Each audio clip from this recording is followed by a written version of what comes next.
Seguimos adelante en esta hora de cierre, pasan 21 minutos de la hora 19, una tarde lluviosa, linda para estar escuchando radio. Ya recibimos, en ese sentido, aquí en los estudios de Sarandí, a Tomás Lin, periodista, escritor, profesor, columnista, actualmente en el diario El País. Y en el año 1974 inició su camino profesional en el diario. Está cumpliendo por ende 50 años en esta profesión que lo ha llevado por distintos medios. Dirigió en su momento los semanarios Opción y Aquí. Cubrió diversos acontecimientos de nuestro país y de la región. Ha estado en búsqueda muchos años y, como les decía, actualmente en el diario El País. Tomás Lin, gracias por este tiempo, es un placer. No, muchas gracias a ti, es un gusto estar acá y volver a conversar porque ya nos conocemos de hace tiempo y siempre tenemos estos encuentros tan lindos.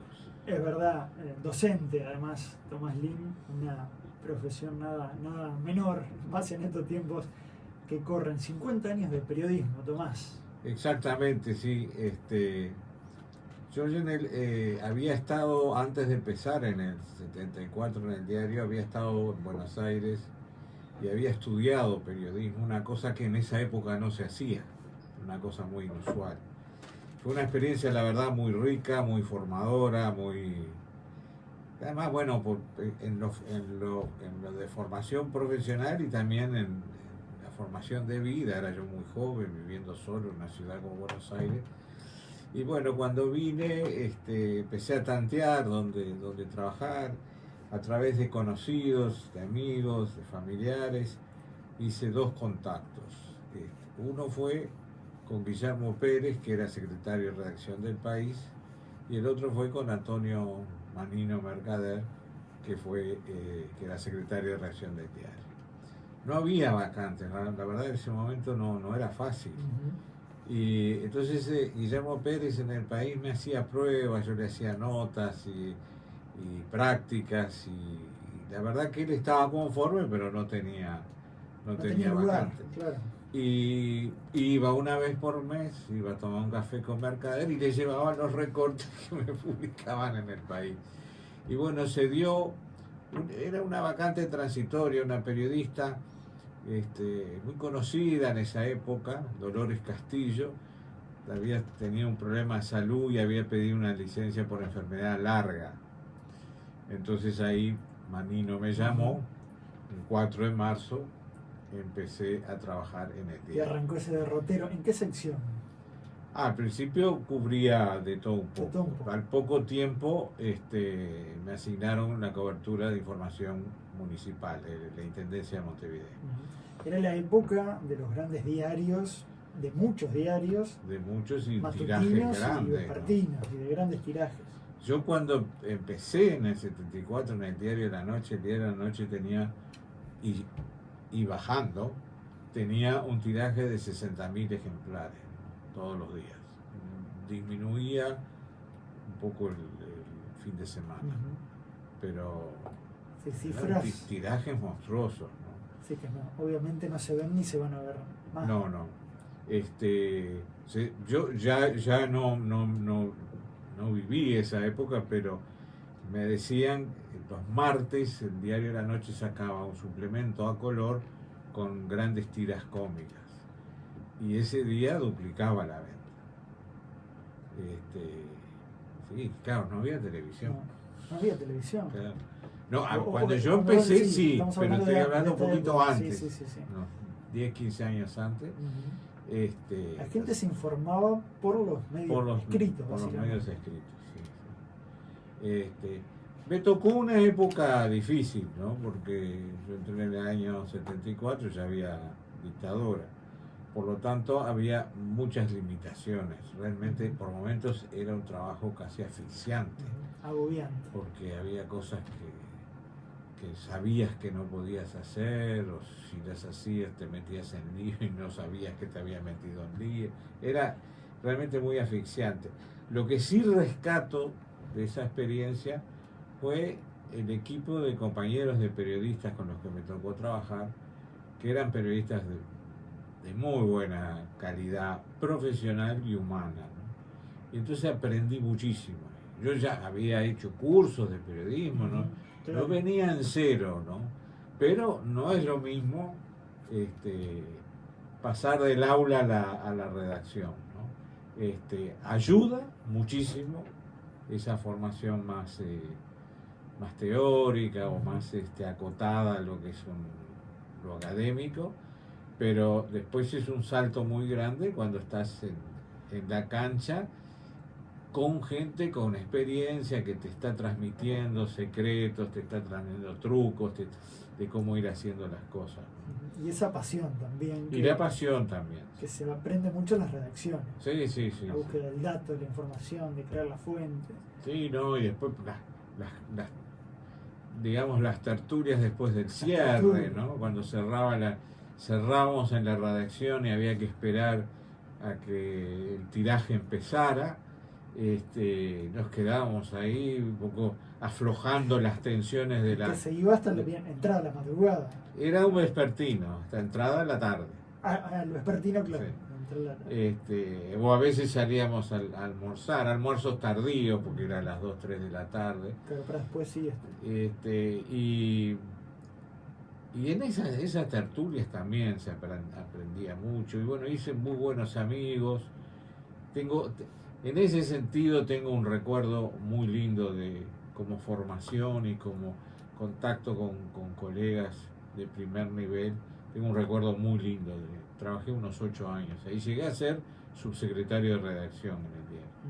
¿Y qué coberturas ya de toda tu carrera, ¿no? recordás como coberturas que te marcaron? Acá en el Uruguay, pero también en el exterior. Bueno, sí, he pasado un poco de todo, es verdad. En el exterior he hecho varios viajes al exterior por razones periodísticas. Por ejemplo, me tocó cubrir las jornadas previas y electorales en las que Ronald Reagan ganó la presidencia. Estaba en Washington en ese momento. También en campaña electoral norteamericana, pero primarias. Estuve en la etapa final, en el último estado que definía quién de los demócratas ganaba. Los republicanos ya habían resuelto que era John McCain. Quién de los demócratas ganaba, estaba en el estado de Montana, y ahí ganó Obama, y ahí pasó a ser el candidato del partido contra Hillary Clinton. Después tuve una experiencia muy fuerte y muy interesante de vivir un mes en Moscú, en el mes de mayo del 89. A mediados, o sea, me vine de Moscú y vino el golpe de Estado contra Gorbachev, que después lo reponen, y ese fin de año se disuelve la Unión Soviética. Claro. O sea que de alguna manera vi muy de cerca esa Unión Soviética en crisis, en un estado de descomposición y disolución, que para mí fue una experiencia muy interesante. Después no fue cobertura, pero fue también una experiencia muy interesante. Hice un curso de periodismo en Berlín en el año, creo que fue en el año 1986, cuando todavía había muro. Yo estaba en Berlín Occidental. Entonces vivir esa especie de situación de dos ciudades, una amurallada, pero tú no tenías claro quién era el sitiado, si el amurallado o el del otro lado, ¿no? E incluso haber cruzado al otro lado. ¿Llegaste a cruzar? Llegué a cruzar. Fue un día nomás porque era carísimo. Pero fue toda una experiencia también. Y además el contraste de los dos Berlín, ¿no? Los dos mundos, claro. Y bueno, muchas otras experiencias. ¿Y has visto el transcurrir también tecnológico que cambió y mucho y fue modificando las comunicaciones en general? Sí. Yo creo que siempre hubo un permanente proceso de transformación tecnológica desde los primeros diarios, la aparición de la radio, tecnología para mejor impresión de diarios, para mejor calidad de fotografía, para transmisión de fotografía y de textos. Y sí, Yo me acuerdo las primeras veces que viajé al exterior que tenía que ir a algún lugar y teletipear las notas, que era realmente un trabajo endemoniado porque eh, uno escribe a ciegas, está tecleando y lo único que ve es una cinta perforada. Y si se equivocó, no te das cuenta, ¿no? Y si te das cuenta, volver atrás y corregir, era Sí. realmente una pesadilla. Pero bueno, era lo último de lo último.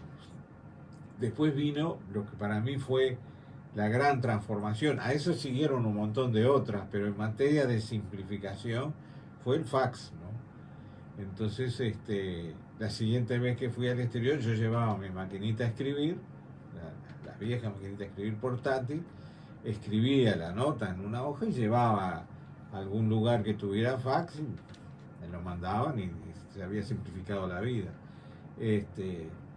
Lo que sí está pasando, a mí me parece, y que es un desafío bastante complicado para el periodismo, es que hasta un cierto punto muchas de las transformaciones tecnológicas se hicieron en función de las necesidades que tenían los medios.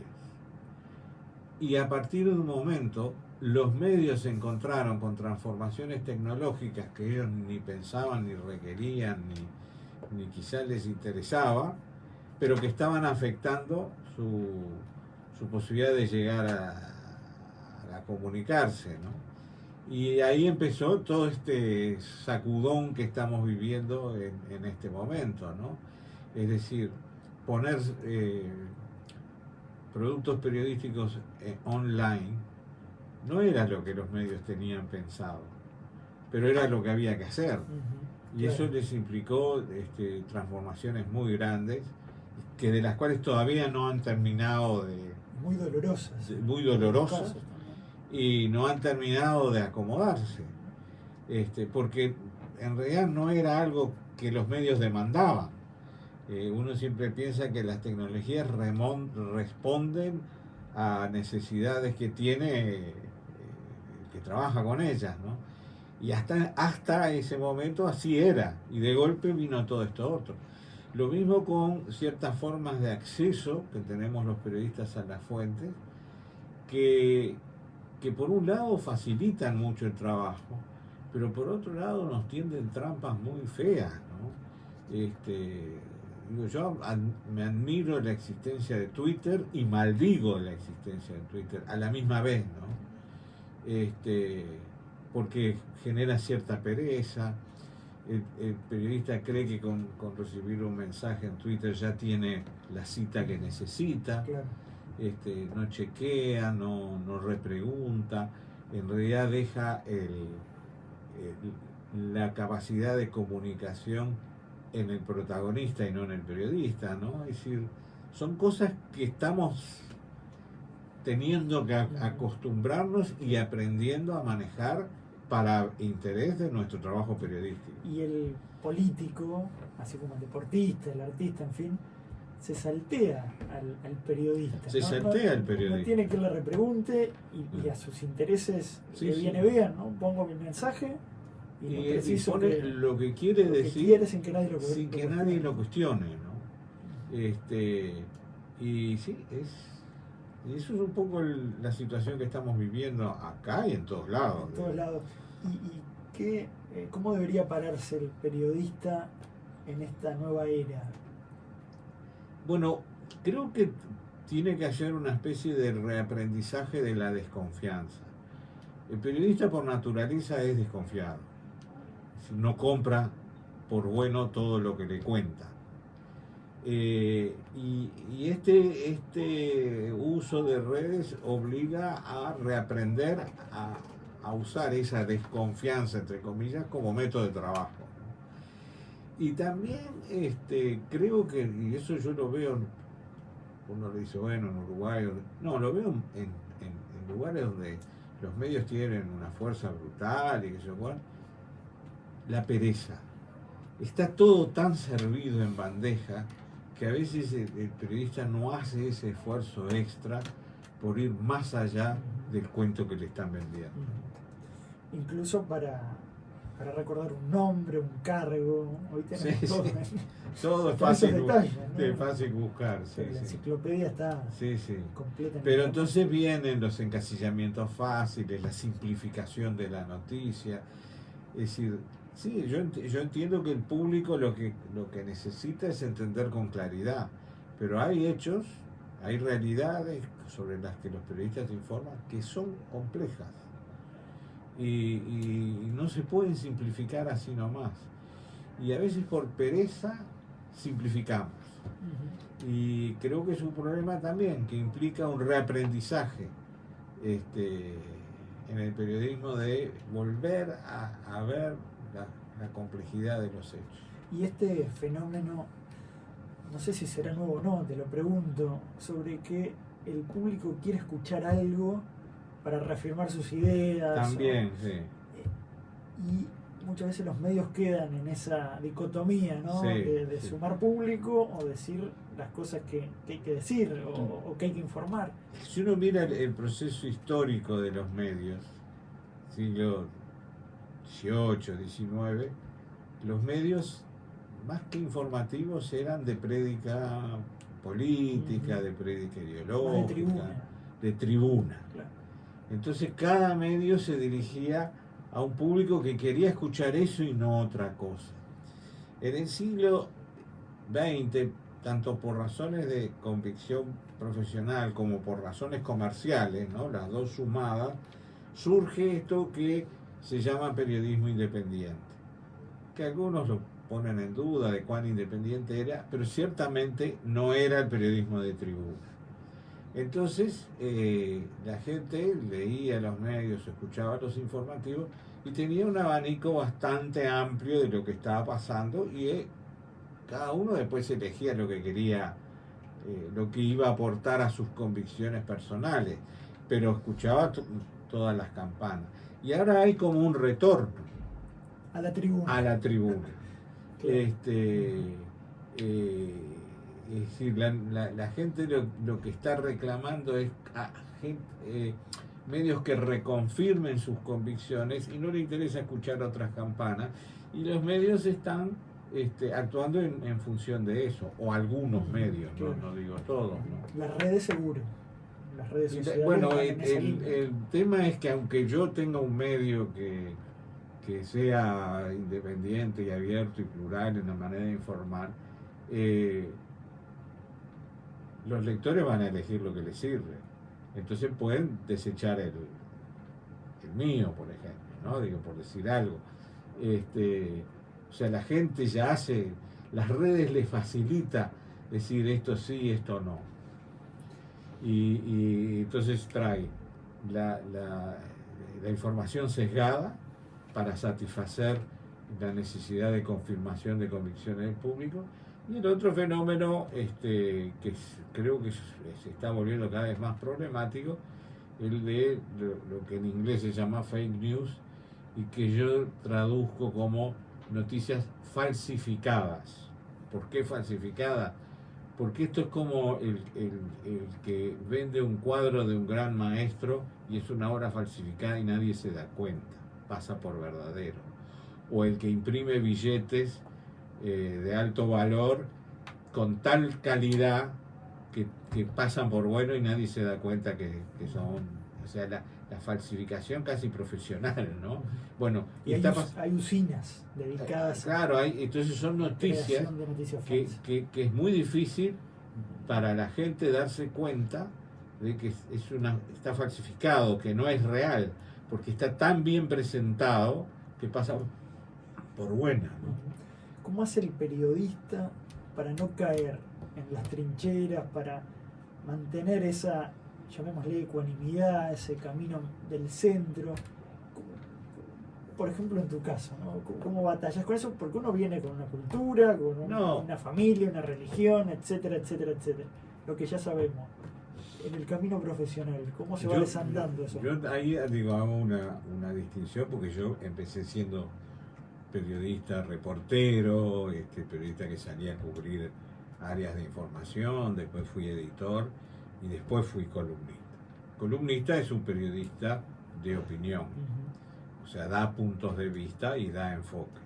Y eso es lo que yo hago, y habrá gente que está de acuerdo y habrá gente que no está de acuerdo, y es lo que es. Esa es la diferencia entre el reportero y el columnista. Pero queda claro, ¿no? Pero queda claro. Tú opinás, queda claro que se Pero aún así, yo creo que el columnista también puede ser, dando puntos de vista, independiente en el sentido de que no está atado a estructuras partidarias o políticas, o tendrá sus puntos de vista, tendrá sus enfoques, pero no responde ni disciplinadamente ni a determinados partidos o figuras políticas. Claro. Y yo creo que un columnista puede hacer eso, dar su punto de vista, pero no por eso identificarse con una determinada corriente partidaria. Yo te preguntaba también por los prejuicios que uno trae, ya que vienen de la vida misma, ¿no? Bueno, ahí cómo se trabaja. Hay una cosa que digo, un colega siempre decía, está bien, hay sesgos que salen desde adentro de uno, hay sesgos que salen por donde uno está ubicado, pero al final los hechos son los hechos. Y ocurren tal como ocurren. Entonces el periodista lo que tiene que hacer es un ejercicio muy fuerte por atenerse a eso, a registrar los hechos tal como ocurren. Y es un ejercicio y es un aprendizaje, y en el cual uno lo puede hacer aún teniendo sus convicciones personales, políticas o religiosas. Y más que nada lo puede hacer porque tiene una convicción que también es muy fuerte, que es la de lo que significa ser periodista. Que muchas veces también lleva a un camino solitario, ¿no? Esa libertad de pensamiento, ese espíritu crítico, va en contra muchas veces de esto que hablaba, ¿no? Es más fácil tener una bandera, tener un eslogan. Y alguien que te apañe. Exacto, un líder, y dónde están los buenos y los malos. Y alguien que te proteja. Eso es verdad. El periodista, el reportero, el medio que se insiste en su independencia, no todos lo hacen, pero que insiste en su independencia. El columnista que aún dando puntos de vista insiste en su... está solo. Está solo, no tiene amparo. Y a veces no es comprendido, y hay que convivir con eso. Claro. Y uno detecta en los colegas muchas veces esa soledad, se minimiza en ese contacto, ¿no? Y en ese intercambio con los colegas. Está aquel famoso dicho de que mucha gente necesita un palenque donde rascarse, digamos, ¿no? Y el periodista no debería tener. Hablamos de periodismo, está asociado, porque la realidad tanto del mundo como del país, el reportero trata de reflejarla, de darla a conocer. ¿Cómo ves el mundo en términos generales? Es una pregunta muy amplia, ¿no? Quizás el mundo político. ¿En qué época estamos? ¿En qué etapa yo acabo de entregar, espero que ahora que hacer todo un proceso de edición y eso, y eventualmente, no sé, confío que en unos meses se publique un libro que la idea es que estamos viendo una etapa que hay un asedio a la democracia, y que además a muy poca gente le importa. Y eso se ve en un montón de coyunturas complejas que se dan alrededor del mundo, ¿no? El auge de lo que se dice, que es una definición muy amplia, pero uno más o menos percibe a qué se refiere, de estos gobiernos populistas, que en muchos casos, que en casi todos los casos tienen, no todos, pero en casi todos tienen lo que se llama legitimidad de origen, la gente los vota, pero después le importa un comino el respeto a las instituciones, la independencia de los poderes, la idea de que el poder del gobernante sea limitado y sea controlado, y los hay a derecha y a izquierda, ¿no? Y los hay en América Latina y en Europa y en Asia, y además actúan con cierta impunidad, ¿no? Y es todo un problema. Para este trabajo yo estaba mirando los famosos índices que trabaja la revista The Economist, ¿no? Y en, no sé, 160 y tantos países que hay en el mundo, 24 tienen lo que llaman ellos democracia plena. Después vienen los que tienen democracias frágiles. Claro. Después vienen los que son híbridos, y después vienen los autoritarios, ¿no? Híbridos que sí, que ya no son democráticos. Entonces realmente estamos viviendo, y eso explica desazón económica, temas de inseguridad, discusiones sobre, a veces absurdas, sobre cosas que tienen que ver con la vida cotidiana, o a veces no absurdas, pero sí mal planteadas, y también tienen que ver con algunas de las guerras que están ocurriendo en este momento, ¿no? Ya no se valora tanto la democracia, digamos, en términos generales. Ya no se valora como más. Hay como una especie de entrega de nuestra soberanía personal. Yo lo voto y quien se encargue, ¿no? Y después me desentiendo, y eso genera esta especie de democracias autoritarias o dictaduras, que no son las que conocimos a mitad del siglo pasado, que eran a través de golpes de Estado, tanques en la calle. No, es un mecanismo de ir horadando las instituciones, ¿no? Primero yo gano las elecciones, después veo cómo controlo el poder judicial.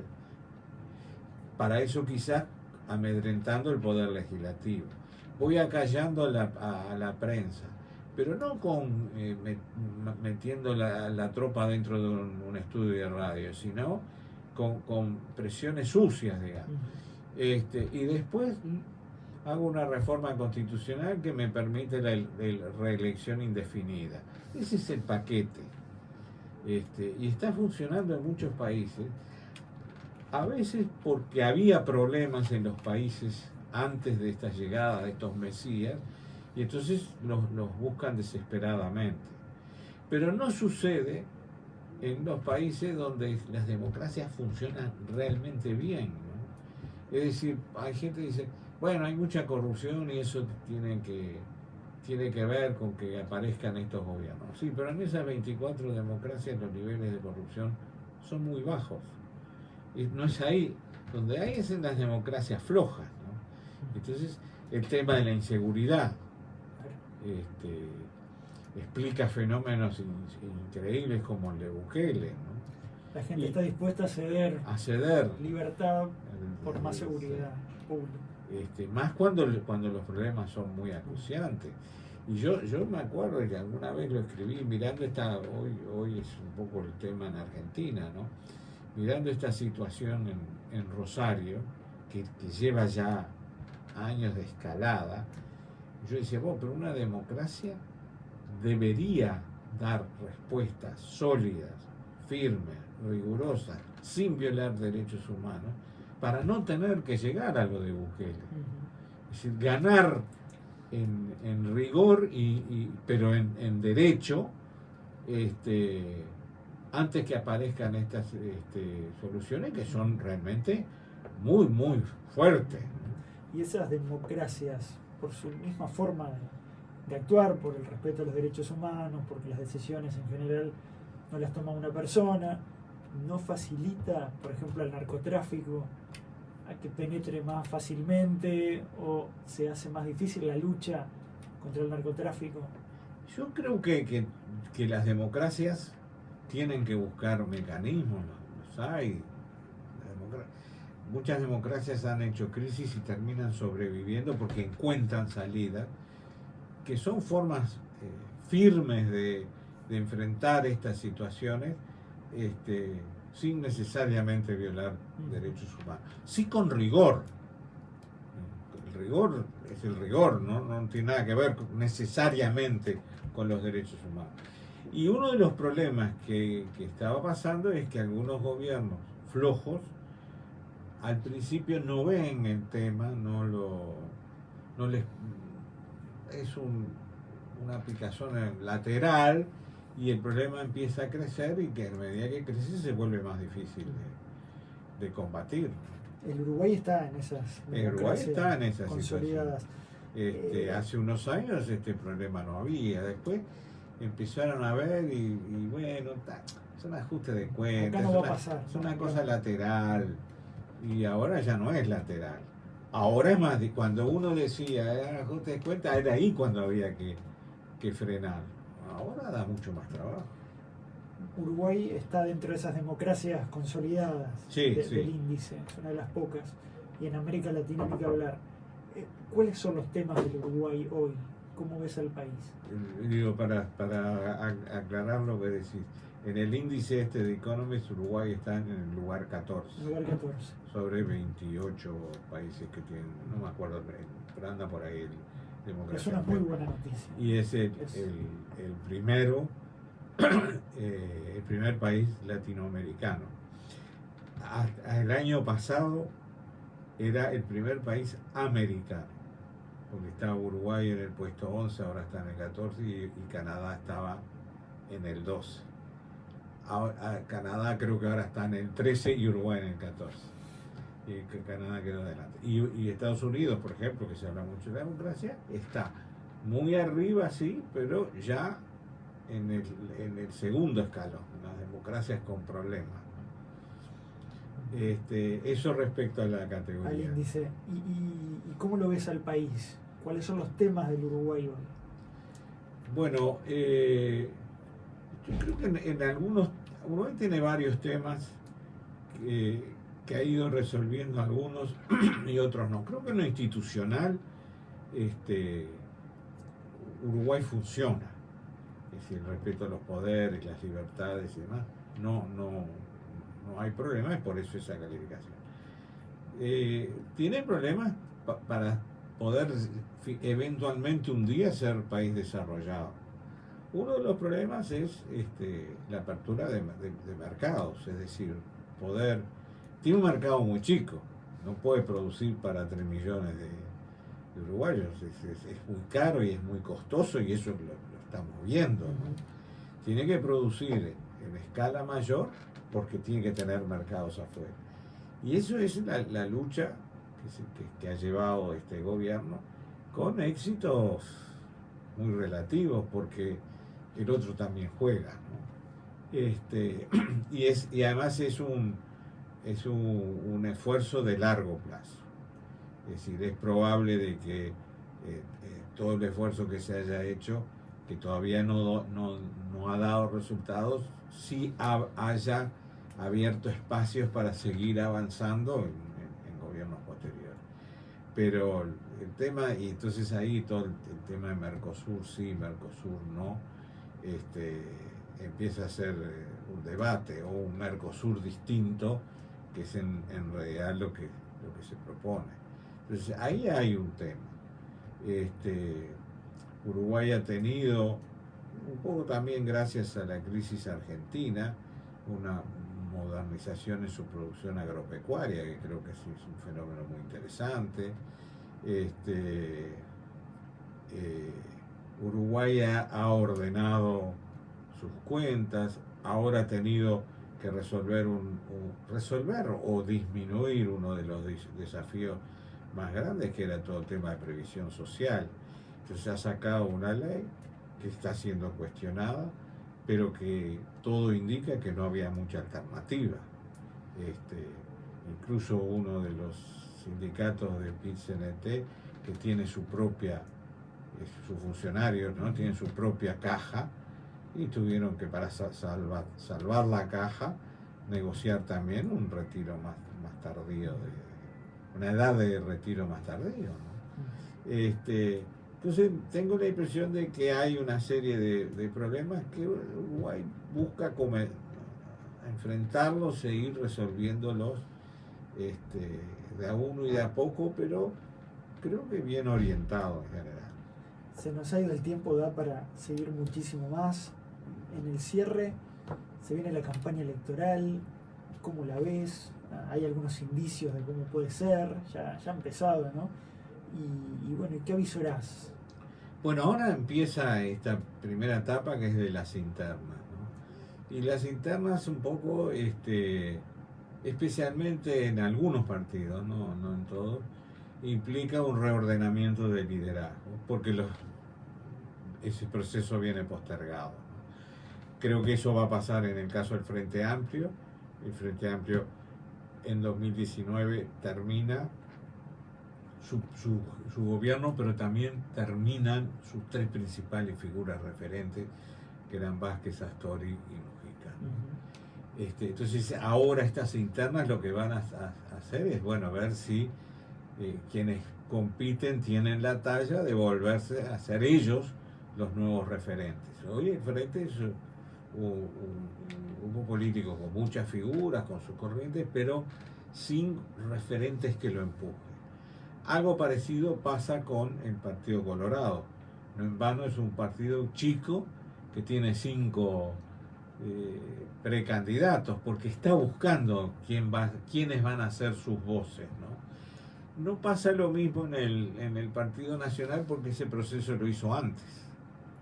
También le había pasado que había quedado un poco carente de liderazgos. Bueno, emerge la figura de la calle Pou, y con él otras figuras que no tendrán quizás el peso de la calle Pou, pero sí tienen su peso propio, ¿no? Y eso es lo que las internas van a ir aclarando. Después habrá que ver cómo viene el proceso final. Yo creo que no está dicha la última palabra. Uruguay hace rato que muestra que según que el viento hay un 50 y poco para acá o un 50 y poco para allá. Entonces hacer hoy adelantos sería un poco apresurado. Tengo la impresión que desde el punto de vista del gobierno tiene una valoración bastante positiva de su gestión, eso lo va a ayudar, y tiene esa máquina que lleva adelante, que es la figura del presidente. Tomás Lin, seguramente antes de las elecciones te voy a convocar nuevamente Sí, hay mucho para hablar. Para analizar y hablar más específicamente del proceso electoral. Muchas gracias. No, muchas gracias, Juan Pablo. Siempre es un gusto venir y hablar contigo. Un verdadero placer. Tomás Lin, periodista, nos acompañó en Hora de Cierre. Gracias a todos. Nos reencontramos mañana a las 19 horas.